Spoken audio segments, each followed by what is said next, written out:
I'm Allison Reynolds, 32. And I've spent a decade quietly building a real estate empire while my family still treats me like their agreeable doormat. Yesterday, during what my father called an important family meeting, he casually announced he was giving away my house, the one legally in my name, to my younger brother Matthew. As I sat there stunned by this breathtaking betrayal, I faced a crossroads: continue my lifelong pattern of acquiescence, or finally reveal the truth about the 27 properties they know nothing about. If you're watching this, drop a comment saying where you're viewing from, and hit subscribe to follow my journey from family pushover to standing in my power. Growing up in the Reynolds household meant understanding your place in the family hierarchy. My father, Richard, a commercial insurance salesman with an inflated sense of his own business acumen, ruled our suburban Chicago home with absolute authority. My mother, Karen, a part-time dental receptionist who abandoned her own ambitions decades ago, mastered the art of peacekeeping through silent compliance. Then there was my younger brother, Matthew, 3 years my junior, and permanently installed as the golden child since his birth. I learned early that academic achievements and responsible behavior earned me pats on the head but little actual recognition. Meanwhile, Matthew's mediocre grades and frequent mishaps were met with endless excuses and second chances. "Your brother just needs more support," my mother would whisper when I questioned the double standard. "You're naturally capable, Allison. Count yourself lucky." My interest in real estate began unexpectedly in my junior year of high school, when Mrs. Blackwell, my economics teacher, assigned a project analyzing different investment vehicles. While my classmates chose stocks or cryptocurrency, I gravitated toward property investments, fascinated by the tangible nature of real estate and its potential for passive income generation. "You've got a good mind for this," Mrs. Blackwell told me after I presented my findings. "Most students your age can't grasp the long-term thinking required for real estate investment." Her encouragement planted a seed. Throughout senior year, I devoured books on property investment spending, lunch periods in the library, researching market trends and neighborhood development patterns. By graduation, I had compiled a 5-year plan that would allow me to purchase my first property while still in college. Northwestern University offered me a partial scholarship to study business administration. I supplemented this by working 20 hours weekly at Lakeshore Realty, answering phones and organizing paperwork. What began as just a job became an invaluable education as I observed successful agents and property managers navigate the Chicago market. Margaret Freeman, the firm's 60-something owner, became an unexpected mentor. "You're not here just for the hourly wage, are you?" she asked me one evening as I stayed late reviewing recent sales data. "No, ma'am," I replied. "I'm trying to understand how property values have shifted in these neighborhoods over the past decade." She smiled knowingly. "Come in tomorrow at 7. I'll show you how to read between the lines of these reports." Those early morning sessions with Margaret gave me insights no textbook could provide. By my senior year, I had saved $18,500 and received an unexpected $27,000 inheritance when my grandmother passed away. Combined with careful research and a pre-approved first-time homebuyer loan, I made my move. The property was nothing special, a dated 2-bedroom condo in an up-and-coming neighborhood near the university. What mattered were the fundamentals: sound structure, rising area, property values, and rental demand from graduate students and young professionals. When I told my parents about my purchase, their reactions were predictably dismissive. "Isn't that cute?" my father said, barely looking up from his newspaper. "My daughter, the landlord." "Just be careful. Real estate can be a risky business. Don't come crying to us when the toilet overflows at 2 a.m. My mother looked concerned. "Sweetheart, are you sure this isn't too much responsibility? You're still so young." Matthew simply rolled his eyes. Always the overachiever. I closed on the property 2 weeks before graduation, secured a reliable tenant by month's end, and watched as my first investment began generating positive cash flow. The modest success fueled my confidence, but I quickly learned to keep my business ventures to myself. My family had no interest in my hobby, as they continued to call it, despite evidence of its profitability. 6 months after graduation, while working as a junior financial analyst and managing my single property, my father called me to his study during a weekend visit home. "Allison, I need a favor," he began, uncharacteristically hesitant. "It's about the house." He explained that, for tax purposes and estate planning, it would be advantageous to transfer our family home into my name. His explanation involved convoluted references to tax brackets and liability protection that didn't quite add up. "It's just a paper transfer," he assured me. "Nothing will change day to day. The house will always be yours eventually anyway, as the responsible one." Suspicious but wanting to help, I consulted a college friend who had recently passed the bar. Her review of the documents revealed the truth: my father was protecting the house from creditors. Further investigation exposed gambling debts he'd accumulated, a secret he'd kept from my mother, and the likely source of our family's occasional financial tight spots. When confronted privately, he broke down, admitting to a sports betting habit that had spiraled beyond his control. "Your mother can't know," he pleaded. "I'm handling it, but I need this safety net. Please, Allison." Against my better judgment, I agreed to the transfer with written documentation that the house remained family property despite my legal ownership.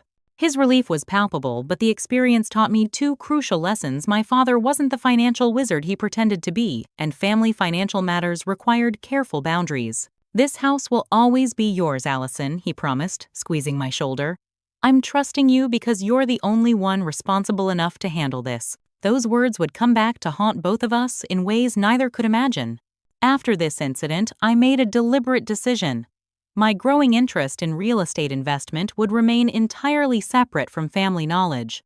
I created an LLC for my business activities, opened separate accounts, and never discussed my growing portfolio during family gatherings. When asked about work, I kept descriptions of my finance job deliberately vague and redirected conversations to safer topics. What began as privacy gradually evolved into a secret life, one where I was not the compliant daughter but a confident investor building wealth one property at a time.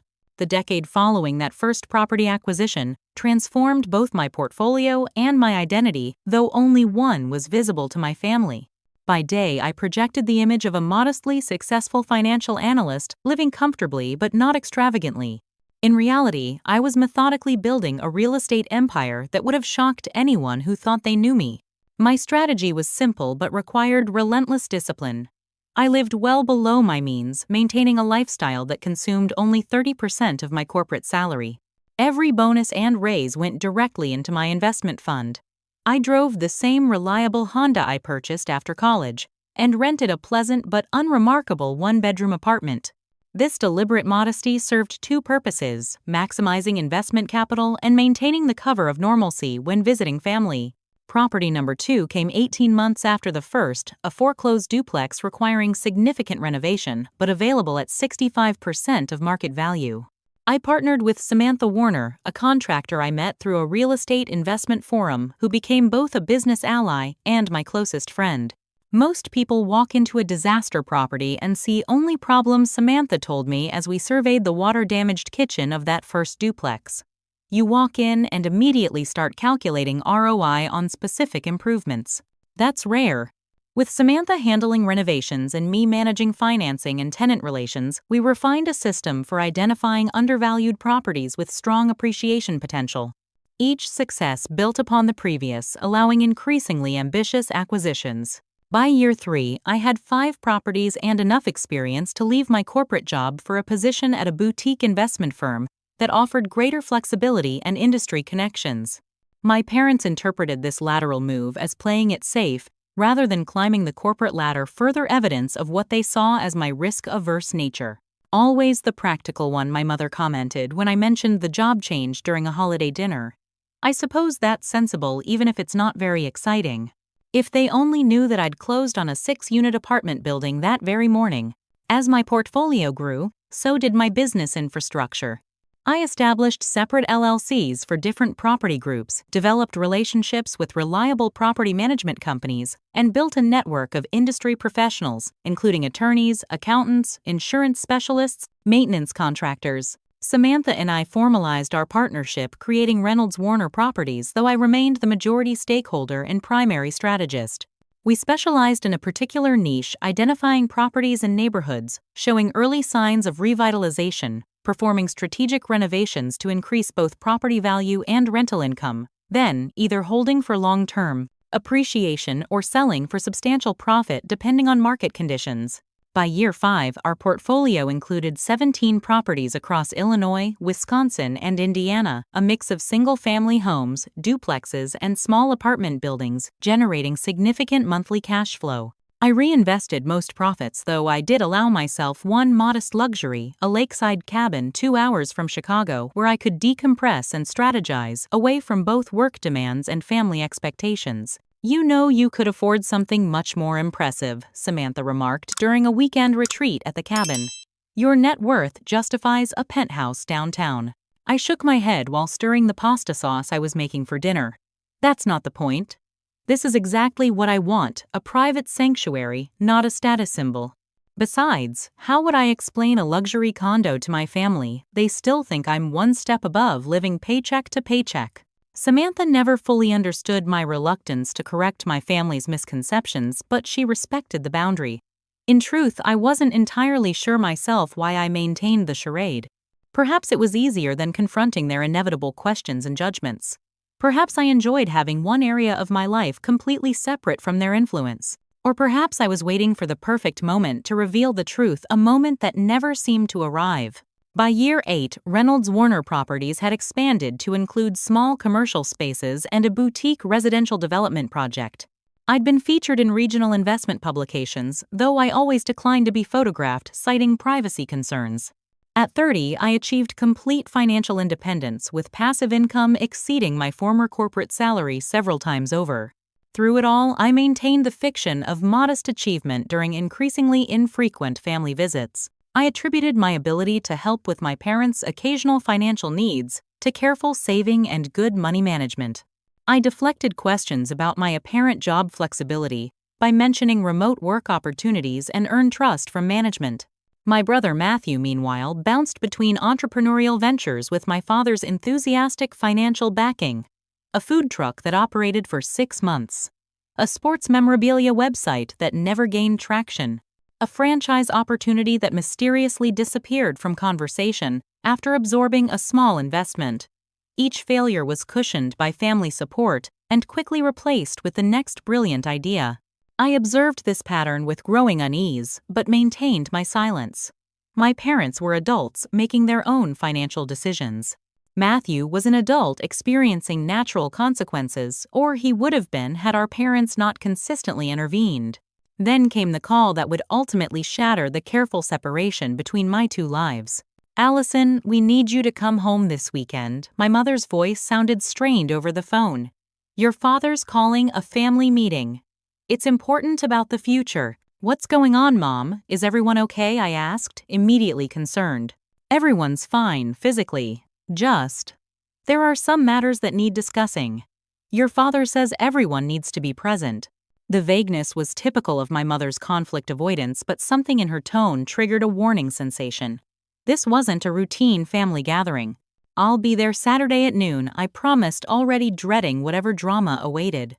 As I hung up, I had no way of knowing that the upcoming family meeting would force me to choose between continuing my lifelong pattern of accommodation and finally revealing the truth about who I'd become. Saturday arrived with ominous gray skies matching my mood as I pulled into my parents' driveway.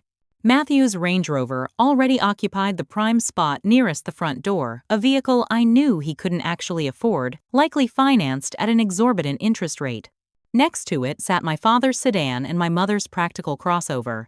My Honda fit in the remaining space, understated and reliable, much like the role I'd played in this family for 3 decades.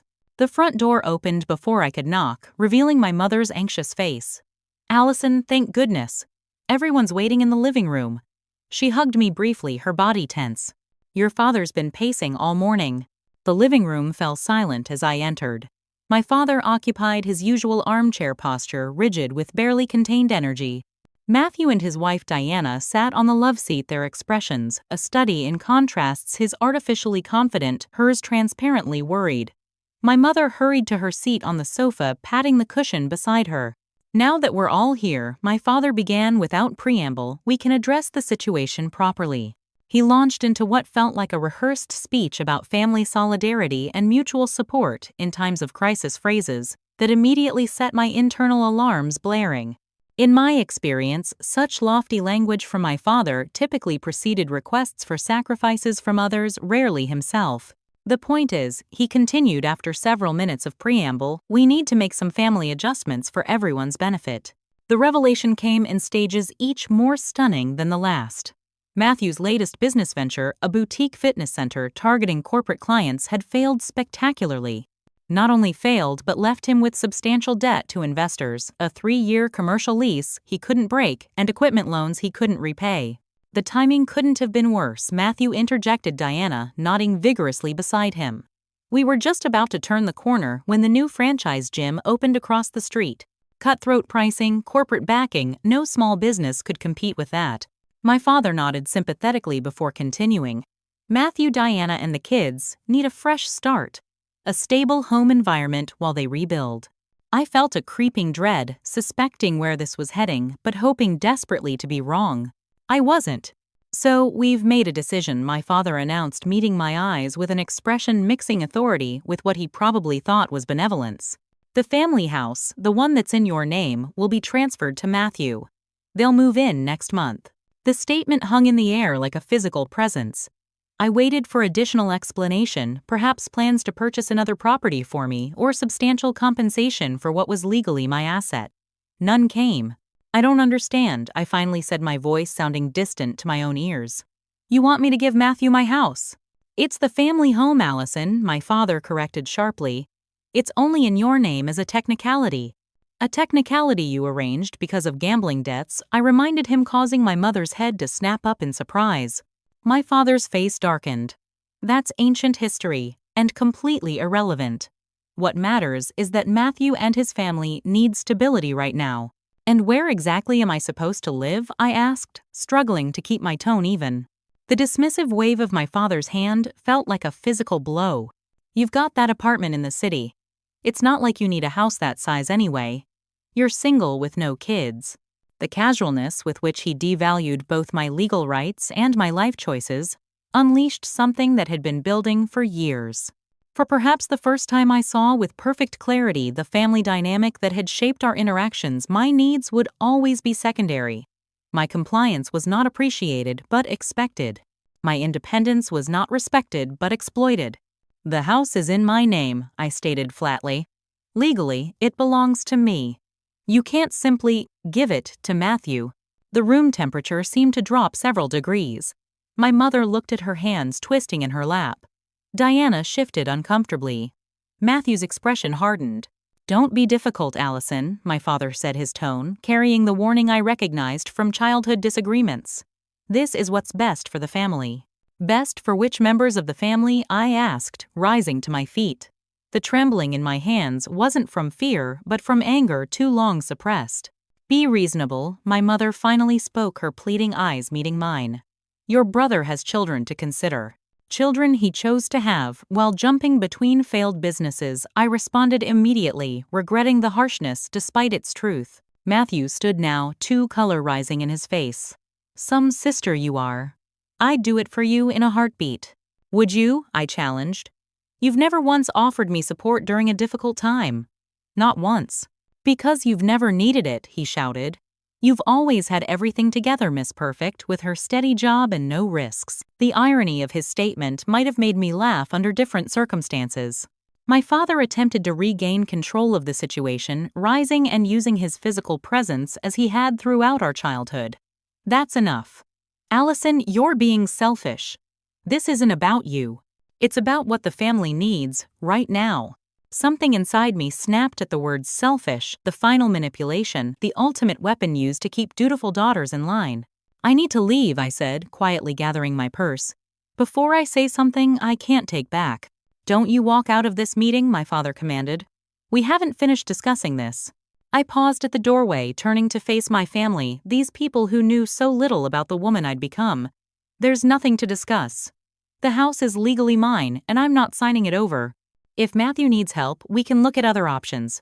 There are no other options, my father roared. This is happening, Allison. I've already promised them. The entitlement in that statement, promising something that wasn't his to give, crystallized my decision. Then you've made a promise you can't keep, I replied, walking out despite the chorus of voices calling after me. I made it to my car before the first tear fell, not from sadness but from pure undiluted rage. As I pulled away from the house, I saw my mother in the doorway, her expression torn. My father stood behind her, face dark with anger. Matthew watched from the living room window, his sense of entitlement momentarily replaced by uncertainty. I drove without destination, hands gripping the steering wheel so tightly my knuckles whitened, the family meeting replaying in an excruciating loop. One phrase kept returning, echoing in my father's dismissive tone. "It's not like you need a house that size anyway. You're single, with no kids." The implication was clear. My life counted for less. My needs were secondary. My legal rights were inconvenient obstacles to the family's desires. For the first time, I allowed myself to fully acknowledge a painful truth. This wasn't an isolated incident, but the culmination of a lifelong pattern. And for the first time, I considered a response other than acquiescence. The digital dashboard clock read 3:17 p.m. when I finally registered my surroundings. I'd been driving aimlessly for over 2 hours, crossing city boundaries and navigating suburban streets on autopilot while my mind processed the family meeting's implications. Somehow, I'd ended up at Lake Michigan's shoreline, parked facing the vast expanse of water that had always brought me clarity during difficult times. Turning off the engine, I leaned back in my seat and finally gave myself permission to feel the full magnitude of the betrayal. The tears came in earnest now, not delicate cinematic tears, but ugly, racking sobs that left me gasping. I cried for the little girl who had always tried so hard to earn approval that never fully came. I cried for the young woman who had tied herself in knots to accommodate family expectations. Most of all, I cried for my present self, who despite all external success, still allowed these people to make me feel small. My phone had been buzzing periodically throughout my drive. Now I finally glanced at the screen, 3 missed calls and 5 texts from my mother, 2 voicemails from my father, and a surprisingly conciliatory message from Matthew suggesting we talk this through like adults. I silenced the device without responding to any of them. Instead, I scrolled to Samantha's contact and pressed call. She answered on the second ring. "Hey there, property queen. I was just about to call you about the Henderson Avenue closing. My father tried to give my house to my brother today," I interrupted, my voice still thick with tears. The silence that followed lasted only seconds before Samantha responded. "I'm at Lakeside Coffee. How fast can you get here?" 20 minutes later, I slid into the booth across from my business partner and closest friend, grateful that she'd already ordered my usual an almond milk latte with an extra shot. The cafe buzzed with weekend patrons providing welcome background noise and anonymity. Samantha waited while I took several sips of the restorative caffeine before speaking. "Okay, start from the beginning. And don't leave anything out." I recounted the family meeting in excruciating detail, my father's unilateral decision, my mother's complicit silence, Matthew's entitled expectation, the stunning dismissal of my legal rights and personal autonomy. Samantha listened without interruption, though her expression darkened progressively. "And then I just left," I concluded, staring into my nearly empty cup. "Drove around for hours until I called you." "Jesus, Allison," Samantha finally said, running a hand through her short, dark hair. "I knew your family had boundary issues, but this is next-level manipulation." "The thing is," I said slowly, "part of me still wonders if I'm overreacting. They're family. Matthew does have kids. Maybe I should—" "Stop right there," Samantha interrupted sharply. "This is exactly the thinking they count on. Your father literally tried to give away your property you legally own without your consent, then called you selfish for objecting. In what universe is that acceptable?" Put so plainly, the absurdity of the situation was undeniable. Yet decades of conditioning don't dissolve in an afternoon.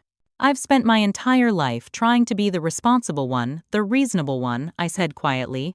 "The one who smooths things over and makes sacrifices for family harmony. And how's that working out for you?" Samantha challenged, not unkindly.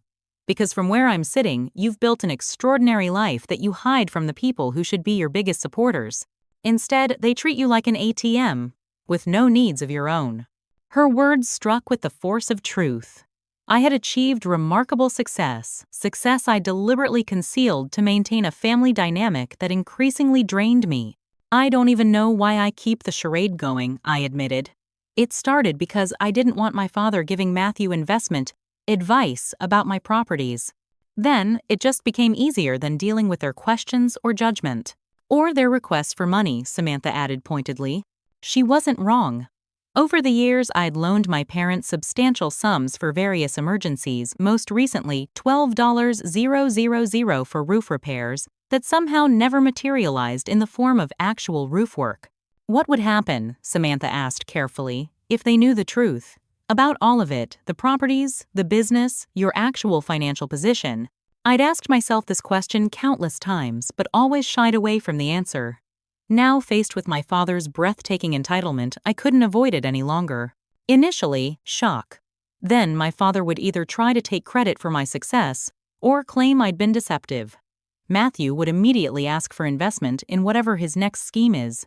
My mother would wonder why I haven't settled down if I'm so financially stable. And after the initial reaction, I considered this more deeply than I ever had before. The power dynamic would shift permanently.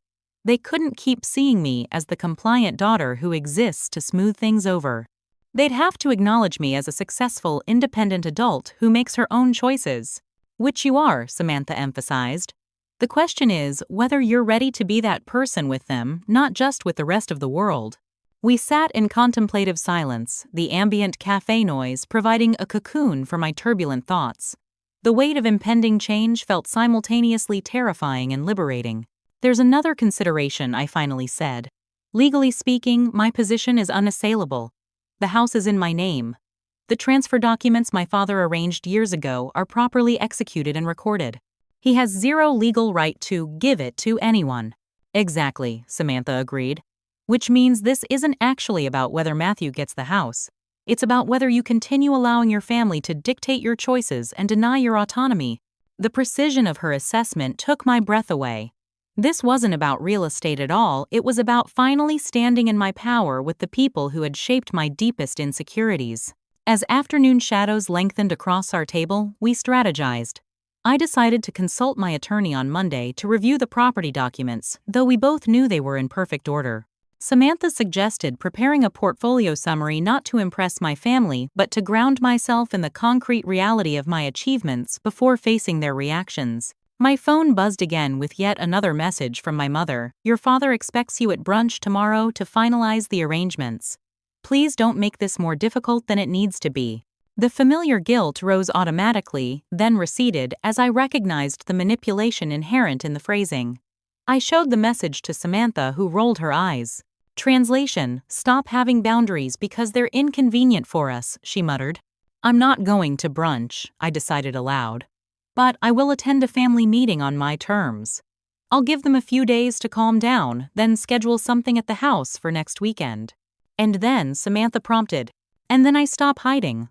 I lay out the facts about the house, about my business, about my expectations for mutual respect going forward. I establish clear boundaries about financial support and family decision-making. For the first time since leaving my parents' house, I felt the knot in my chest begin to loosen. Clarity brought its own peculiar peace, even amid the anticipation of conflict. Whatever happens, I've got your back, Samantha promised, as we finally left the cafe. And remember, you've built something remarkable entirely on your own terms. No one can take that from you, no matter how they react. Driving home to my apartment in the city, actually a luxury condo I owned outright, I mentally prepared for the confrontation ahead. I had spent a decade building a property empire in silence. Now I would need to summon that same determination to rebuild my family relationships on a foundation of truth, or let them go if that proved impossible. Either way, I would no longer be hiding. Monday morning found me in the tastefully appointed office of Eleanor Winters, the real estate attorney who had structured my business entities and reviewed every significant transaction in my portfolio's development. Her silver-framed credentials lined the wall behind her desk, a testament to 3 decades of legal expertise. The situation is straightforward from a legal perspective, Eleanor confirmed after reviewing the property documents. The house was properly transferred to your name 10 years ago. Your father retained no ownership interest, established no trust conditions, and documented no contingencies for its use or disposal. She removed her reading glasses, fixing me with a direct gaze. In plain English, Allison, it's your house. You can sell it, rent it, live in it, or let it sit empty, all without consulting anyone else. Your father has absolutely no legal right to give it to your brother or anyone else.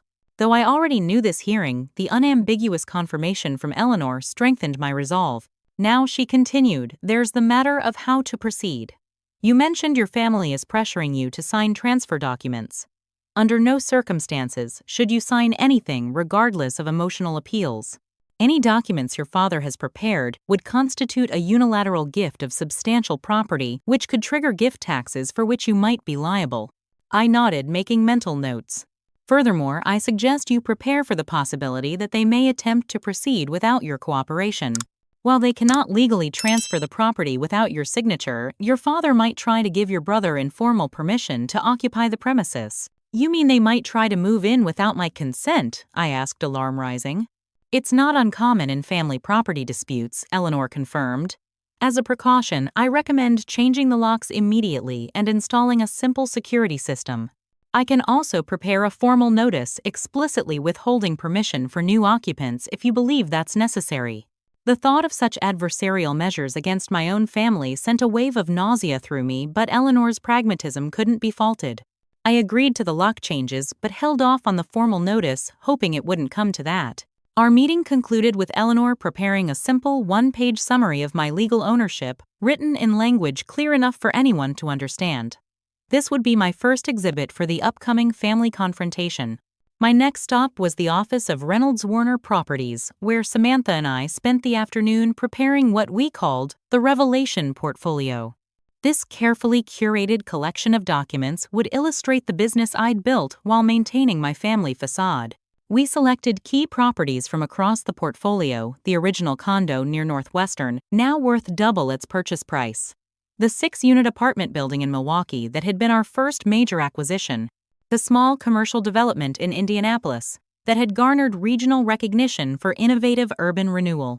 For each property we compiled purchase documents, current valuations, rental income statements, and photographs showing before and after renovations. We added summary financial statements showing portfolio growth over time, current net worth calculations, and projected income trajectories. This is like preparing for the world's most personal investor presentation, I remarked, as we organized the materials into a professional binder. Except your family aren't investors, they're just finally seeing the real you, Samantha reminded me. By late afternoon, the portfolio was complete, 27 properties across 3 states, total equity exceeding $8 million, monthly passive income surpassing what my parents had earned in their best earning years. The numbers told a story more eloquent than any explanation I could offer. Wednesday evening, I visited the house, my house to change the locks as Eleanor had suggested. The familiar 2-story colonial held mixed memories, family holidays overlaid with the tension of walking on eggshells around my father's moods. Quiet afternoons reading in the backyard maple's shade. Heated dinner table debates where my points were routinely dismissed. As I worked on the front door lock, Mrs. Abernathy from next door spotted me and came over to chat. "Allison, lovely to see you. It's been too long," she called, walking up the driveway. "Your mother mentioned you might be making some changes to the place." My guard immediately went up. "What exactly did she tell you?" Mrs. Abernathy looked slightly taken aback by my tone. "Just that there might be some family moving around." She seemed quite pleased that Matthew and his family might be closer. Said something about it being what your father always intended. The casual comment revealed they were already presenting the transfer as a done deal to neighbors, further cementing my resolve. I thanked Mrs. Abernathy politely and finished installing the new locks, programming the electronic keypad with a code only I would know. Thursday brought a flurry of texts and calls from my family. My mother's messages grew increasingly anxious. "Allison, please call us back. Your father is trying to be patient. We need to discuss the timeline for Matthew's move. Diana is already packing. Why aren't you responding? This isn't like you. Your brother needs an answer by tomorrow. His landlord is waiting." My father's voicemails progressed from authoritative to threatening. "This silent treatment is childish. And beneath you, call me immediately. Your mother is upset by your behavior. I expected better. If you're trying to negotiate some kind of compensation, just say so instead of this dramatic disappearing act. I've spoken to my friend Gerald about the legal situation. You might want to cooperate before things get complicated. Most surprising was a message from Matthew himself sent Thursday evening. Hey sis, this is getting out of hand. Look, I know Dad sprung this on you, but we really need this break. The kids are excited about having real bedrooms instead of sharing. Can we talk? Maybe we can work out some kind of arrangement. I could maybe pay you rent once the business debts are cleared. Just call me, okay. His message, though, still centered on his needs, at least acknowledged my ownership a step beyond our father's approach. I didn't respond, but filed away the information that Matthew might be more reasonable than expected. Friday evening, I sent a group text to my parents and Matthew. I'll be at the house tomorrow at 2 p.m. to discuss the situation. Please ensure everyone is present, as I'll only be having this conversation once. My mother immediately replied, "We'll be there. Thank you for being reasonable." The assumption that my willingness to talk equated to capitulation was telling. I didn't correct her. Saturday morning, I stood before my closet considering the appropriate outfit for what would undoubtedly be a defining family confrontation. I bypassed comfortable weekend wear in favor of a tailored charcoal pantsuit I typically reserved for major client presentations. The subtle power dressing wasn't about intimidation, but about reminding myself of the professional confidence I'd developed outside my family's limiting perception. Samantha arrived at my condo at noon for our planned pre-meeting strategy session. She brought lunch brain food, she called it, and we reviewed our approach one final time. Remember, she advised as I gathered my materials, this isn't about convincing them, you're right. The facts speak for themselves. This is about establishing new terms for your relationship going forward. And if they can't accept those terms, I asked, voicing the fear that had haunted me all week. Then that's valuable information too, she replied gently. You can't control their reaction, only your response to it. I nodded, drawing strength from her unwavering support. I've spent 32 years trying to be the person they wanted. It's time they met the person I've actually become. The drive to the house felt simultaneously longer and shorter than its actual 20 minutes. My heart pounded as I pulled into the driveway, noting all 3 family vehicles already present. Taking a deep breath, I gathered my portfolio and legal documents, squared my shoulders, and approached the front door. For the first time in my life, I had to ring the doorbell at my own house, a fitting metaphor for the boundary I was about to establish. My mother opened the door with an expression hovering between relief and apprehension. Allison, thank goodness. We were beginning to wonder. Her voice trailed off as she registered my formal attire and the portfolio tucked under my arm. Is something wrong? We need to talk, I replied, simply stepping past her into the foyer. Everyone's here. She nodded, leading me toward the living room where my father paced near the fireplace. Matthew and Diana sat tensely on the sofa, their posture suggesting they'd been mid-discussion before my arrival. My father stopped pacing when he saw me, his expression hardening. Finally decided to rejoin the family, I see. We've wasted nearly a week because of your dramatic exit. In previous years, this opening salvo would have immediately put me on the defensive, apologizing for the inconvenience my feelings had caused. Today, I merely set my portfolio on the coffee table and remained standing. I'm here to clarify some misunderstandings and establish how we'll move forward, I stated, my voice steadier than I'd anticipated. First, there's a legal matter to address. I removed Eleanor's summary document from my folder, handing copies to each family member. This confirms what I stated last weekend: the house is legally mine. It was properly transferred to my name 10 years ago with no conditions or restrictions. My father has no legal right to transfer it to Matthew or anyone else without my consent. My father barely glanced at the paper before tossing it aside. This technicality is exactly what— It's not a technicality, I interrupted firmly. It's a legal fact. The house belongs to me. I've changed the locks and updated the security system to prevent any unauthorized occupancy. The room fell silent. Diana's eyes widened in alarm. Matthew stared at me as though seeing me for the first time. My mother looked stricken. You changed the locks on our home, she asked, voice barely above a whisper. I changed the locks on my home, I corrected gently. The home I've allowed you to live in rent-free for 10 years while paying the property taxes and major repairs myself. My father's face flushed dark red. This is outrageous. After everything we've done for you. What exactly have you done for me, I asked. Genuine curiosity in my tone. I put myself through college with scholarships and part-time work. I've been financially independent since graduation. I've given you loans totaling over $40,000 in the past decade, most of which were never repaid. The stunned silence that followed suggested this accounting came as a surprise, perhaps even to my mother. But that's not why I'm here. I continued opening my portfolio. I'm here because it's time you understood who I actually am, rather than who you've assumed me to be. Over the next 30 minutes, I methodically presented the evidence of my parallel life, property by property, investment by investment, success by success. I showed them photographs of buildings they'd never known. I owned financial statements documenting income they'd never imagined. I earned and press clippings from industry publications they'd never bothered to read. As the presentation progressed, the atmosphere in the room transformed. My mother's expression shifted from confusion to astonishment. Diana stared openly, occasionally whispering something to Matthew, whose initial skepticism gradually gave way to what appeared to be reluctant respect. Only my father maintained his defensive posture, though even he fell silent as the scale of my achievements became undeniable. "This can't be real," he finally said, examining a property portfolio summary. "You must have borrowed against these properties. The debt would be enormous." "I have 4 mortgages across 27 properties," I replied calmly. "The rest are owned free and clear. My debt-to-equity ratio is approximately 15% conservative by industry standards." "Why would you hide this?" my mother asked, sounding genuinely hurt. "All these years pretending to live in some small apartment when you're actually successful," I supplied. "Independent, making my own decisions." "I was going to say wealthy," she finished quietly. "I kept it private for many reasons," I acknowledged.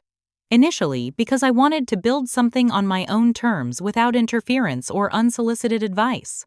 Later, because I observed how financial matters were handled in this family and chose not to subject my business to those dynamics." My gaze shifted deliberately to my father, whose expression darkened further. "So, this has all been some kind of test," he demanded. "Watching us struggle while you sat on millions, the accusation might have landed if it held any truth. Instead, I felt only a calm certainty as I responded. You haven't been struggling. You live in a beautiful home, my home without housing costs. Your combined retirement accounts exceed $600,000. You take 2 international vacations annually.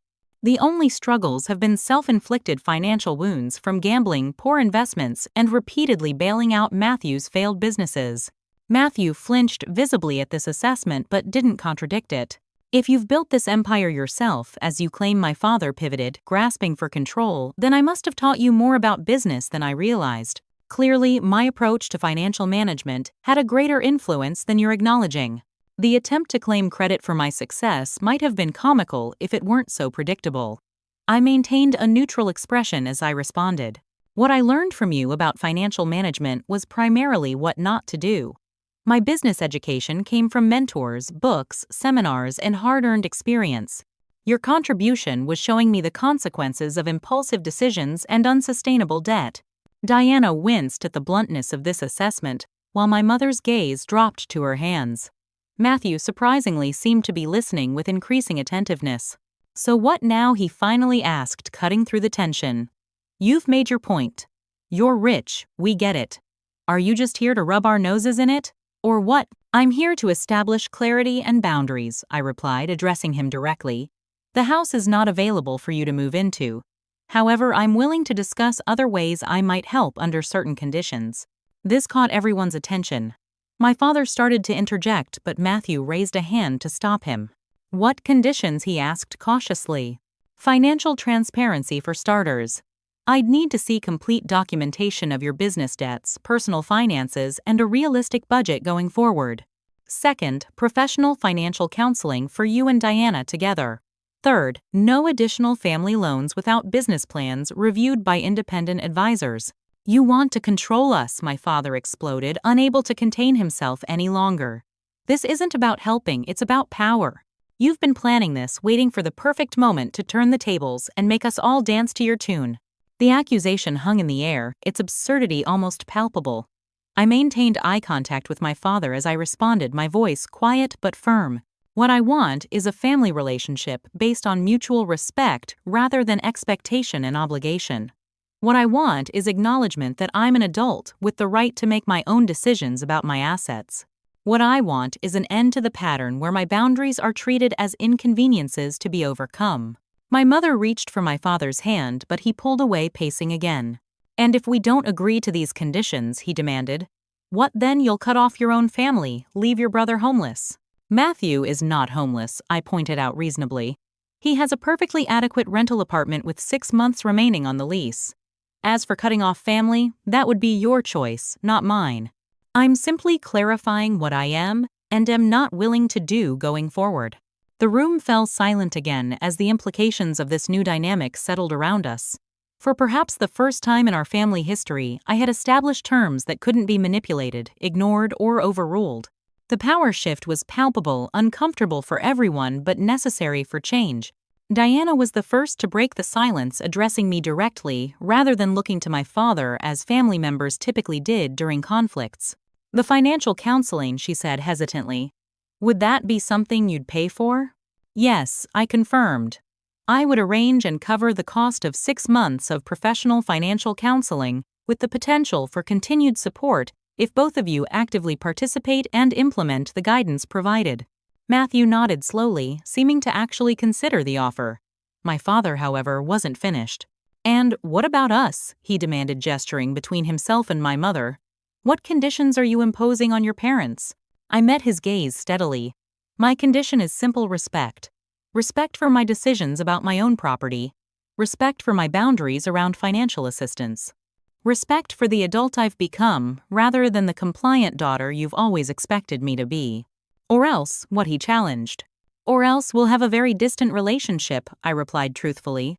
"I won't subject myself to manipulation and guilt any longer." "That's not a threat, it's a boundary one I should have established years ago." My mother began to cry quietly, the tears tracking down her cheeks unchecked.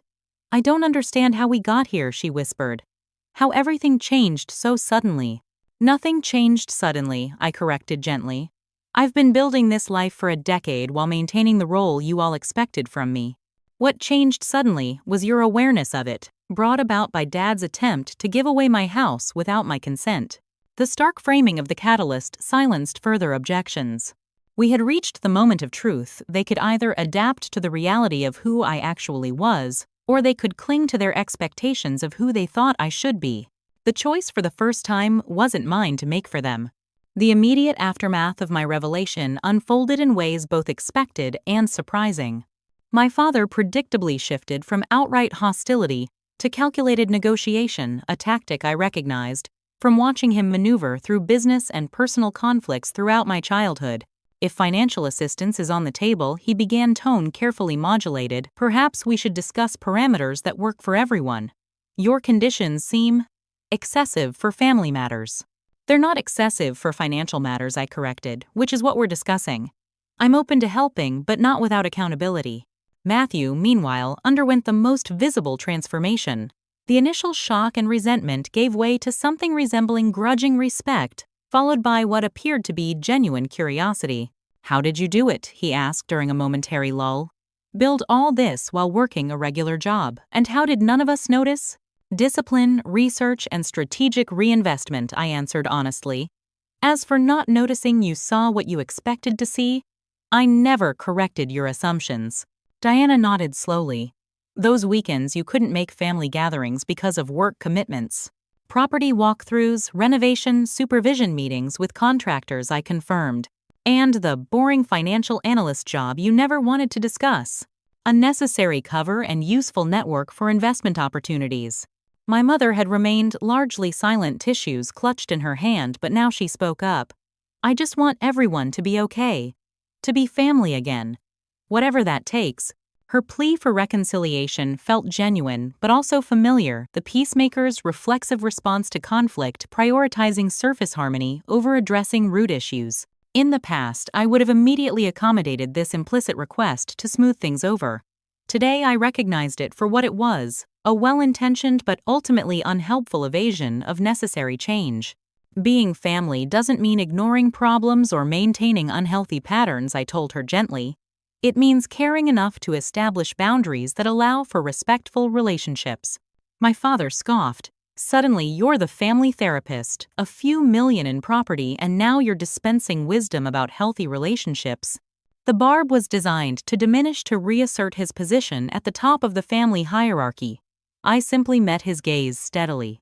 My understanding of healthy relationships comes from building them outside this family with business partners, mentors, and friends who relate to me as an equal rather than a subordinate.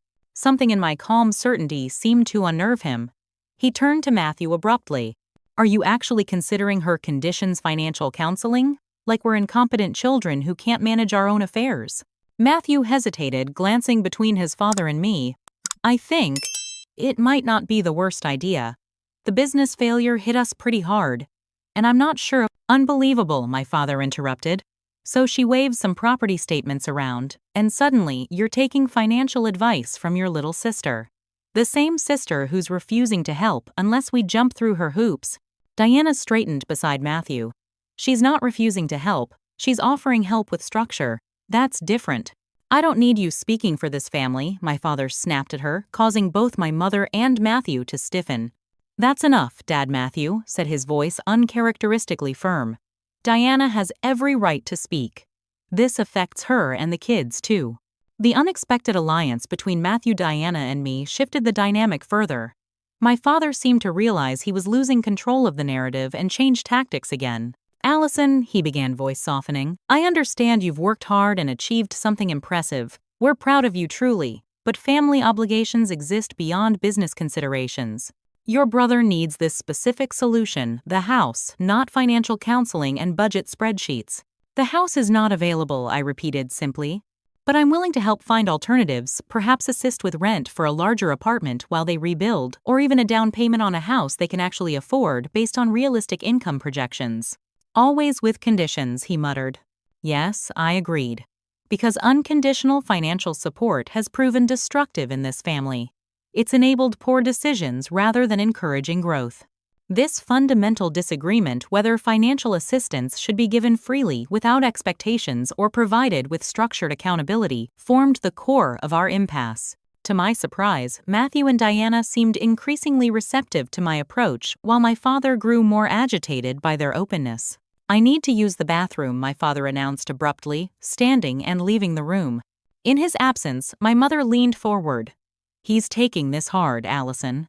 His intentions were good, even if his approach was flawed. I know he believes that I acknowledged. But good intentions don't justify disregarding my autonomy or legal rights. Matthew nodded thoughtfully. I think I owe you an apology. I assumed. Well, I guess I assumed you had it easy. That your life was simpler than mine because you didn't take risks. The irony of this statement coming from the brother who had received consistent family safety nets while I built a multi-million-dollar business independently wasn't lost on me. Rather than point this out, I simply accepted the opening. I took calculated risks based on research and planning.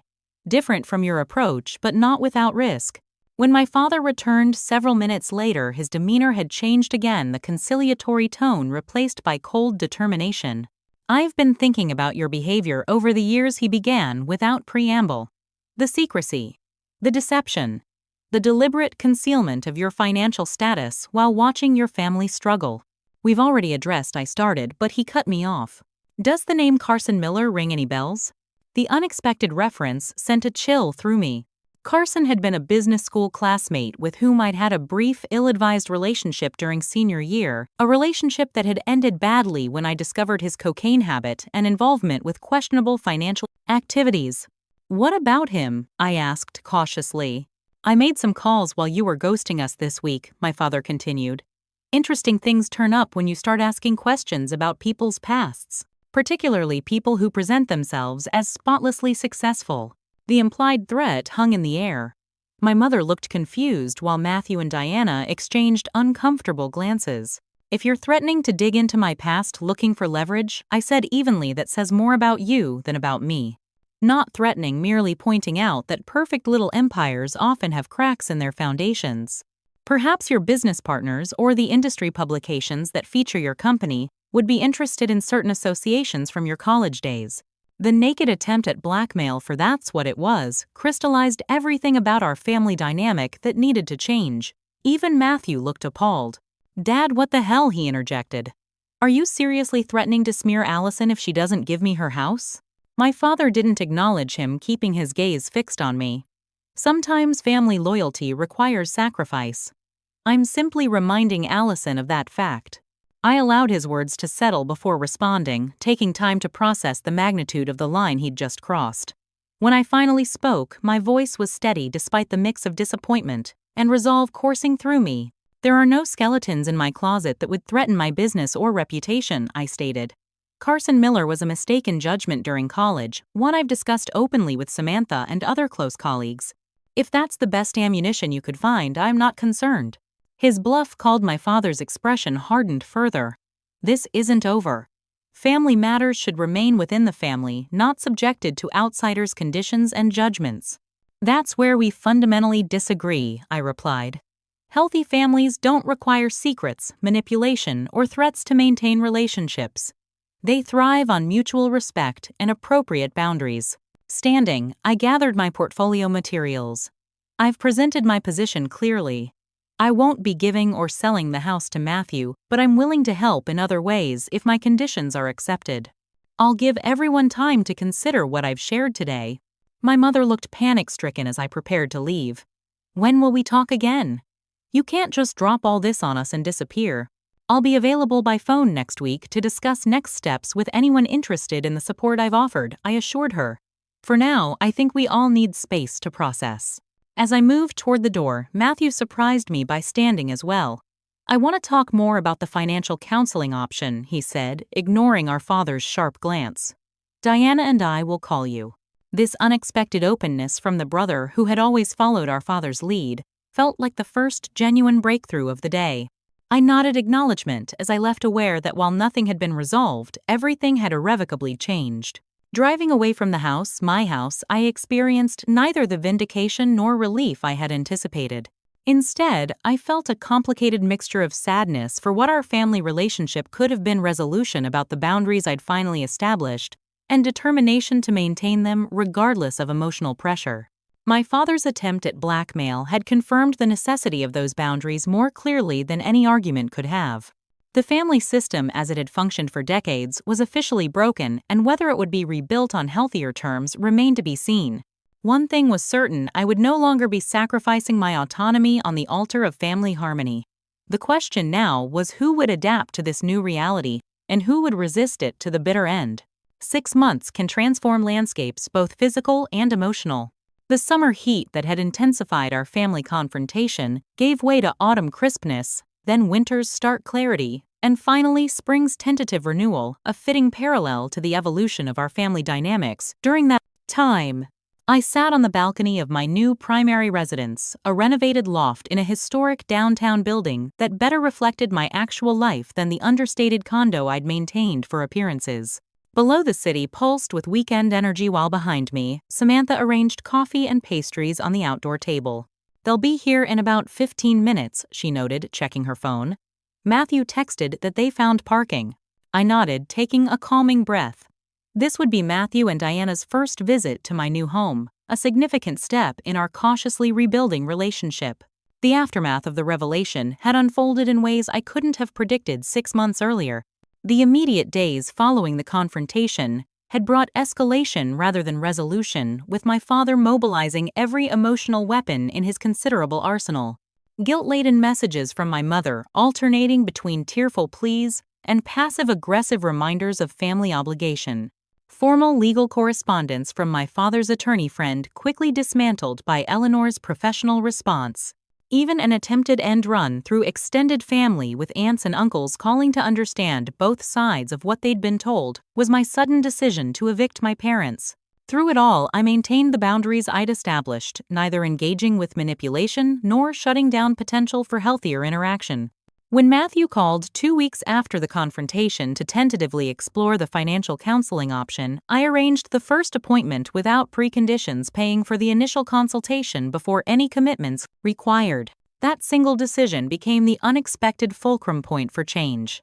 In their first session with Regina Martinez, a no-nonsense financial counselor with experience in family business disputes, Matthew and Diana confronted the full reality of their situation: over $300, 0 inches business, and personal debt, negative monthly cash flow despite Diana's teaching salary, and a pattern of financial decision-making that prioritized appearance over substance. It was humiliating, Matthew admitted during our first cautious lunch meeting a month after the revelation, but also weirdly freeing. Like finally having a diagnosis after years of mysterious symptoms. With Regina's guidance, they developed a realistic debt management plan, significantly downsized their lifestyle expectations, and most surprisingly, began rebuilding their marriage on more honest terms. Diana had apparently harbored resentment for years about financial decisions made without her full input or understanding, while Matthew had maintained an exhausting facade of success to meet what he perceived as family expectations. Dad always made it clear that anything less than entrepreneurial success was failure, he explained during that lunch.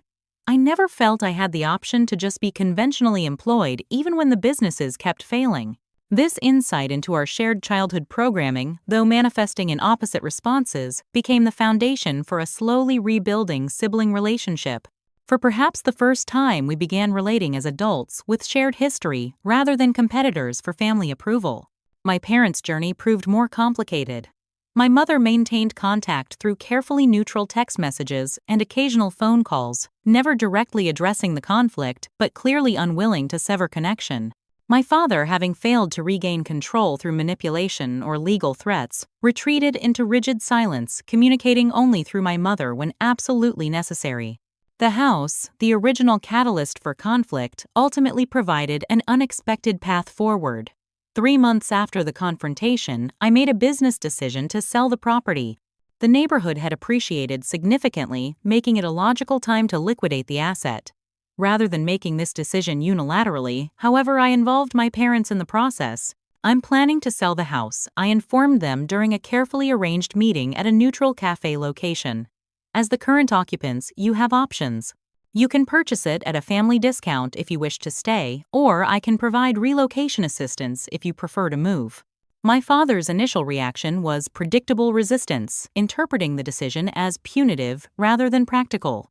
My mother, however, surprised both of us. We should find somewhere smaller, she said quietly. This house has always been too much to maintain, Richard. You know that. Her unexpected alignment with practical reality, rather than my father's pride, created the first crack in his opposition.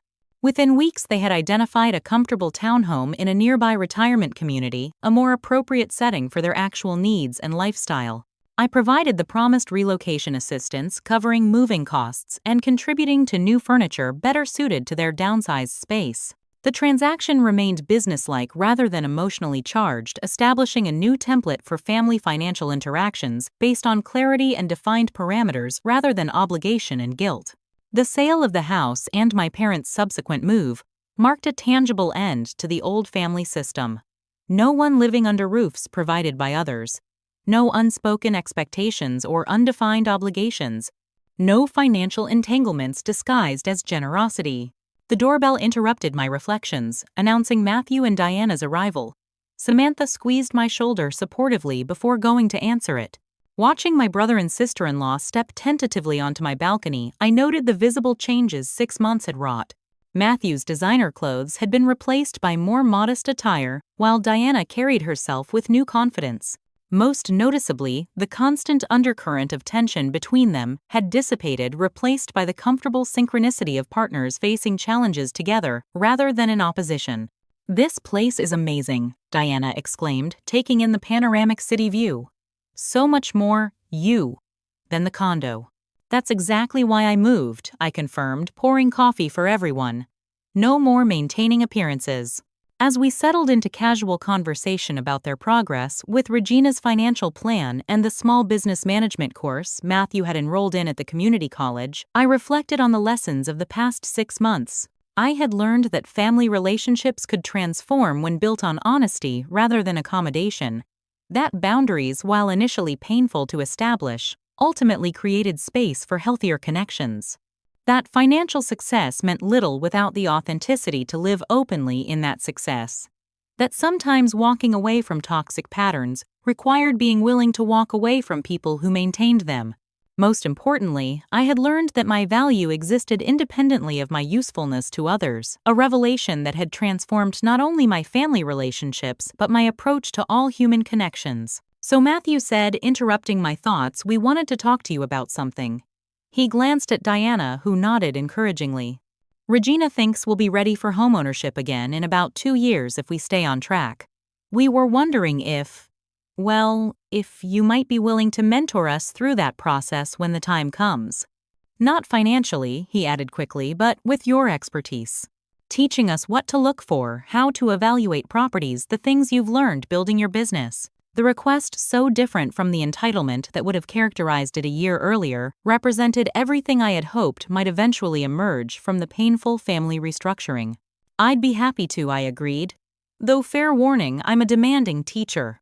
Diana laughed. After 6 months with Regina, we can handle demanding. She's tough but fair, like someone else we know. The easy conversation continued as we finished our coffee and moved inside for the lunch I'd prepared. There was no dramatic reconciliation, no tearful group hugs or pronouncements of unconditional forgiveness. Just adults relating with growing respect and clearer boundaries, a far healthier foundation than the obligatory closeness that had characterized our previous family interactions. My parents remained a work in progress.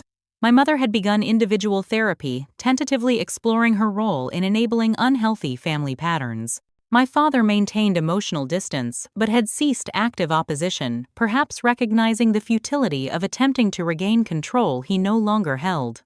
Whether we would ever achieve genuine closeness remained uncertain, but the compulsive need to maintain artificial harmony no longer drove my choices or compromised my authenticity. I had built an empire in silence. Now I lived within it, openly accepting whatever relationships could flourish in that truth, and releasing those that couldn't. As I looked around at my brother and sister-in-law engaged in animated conversation with Samantha about their kids' recent school achievements, I felt a sense of peace that had eluded me during years of secret success. The external validation I had unconsciously sought through accommodation had never materialized. The internal validation that came from living authentically had transformed everything. Standing up for myself hadn't destroyed my family, as I had feared. It had created space for something healthier to potentially grow. Not everyone had made the journey successfully, but those who had were connecting on more genuine terms than ever before. "What are you thinking about over there?" Matthew asked, noticing my momentary introspection. "That sometimes losing what you thought you wanted creates space for what you actually need," I replied honestly. He nodded slowly, understanding, registering in his eyes. "I've been thinking a lot about why I kept starting businesses that weren't right for me. I think I was chasing Dad's approval rather than finding my own path. And now," I prompted. "Now I'm learning to define success for myself," he said, with newfound certainty. "Just like you did, though, with considerably less financial genius," he added with a self-deprecating smile. As our lunch continued, I silently acknowledged how far we'd all come from that fateful family meeting when my father had tried to give away my house. The confrontation that followed had been painful but necessary, the catalyst for dismantling patterns that had constrained us all. Have you ever found yourself maintaining a false version of yourself to keep peace in your family? What boundaries have you established that initially caused conflict but ultimately led to healthier relationships? I'd love to hear your experiences in the comments below. And if this story resonated with you, please consider subscribing and sharing it with someone who might need encouragement to stand in their own truth. Remember, sometimes the most loving thing we can do for others is to stop pretending to be less than we are. Thank you for joining me on this journey, and I wish you courage in your own path to authentic living.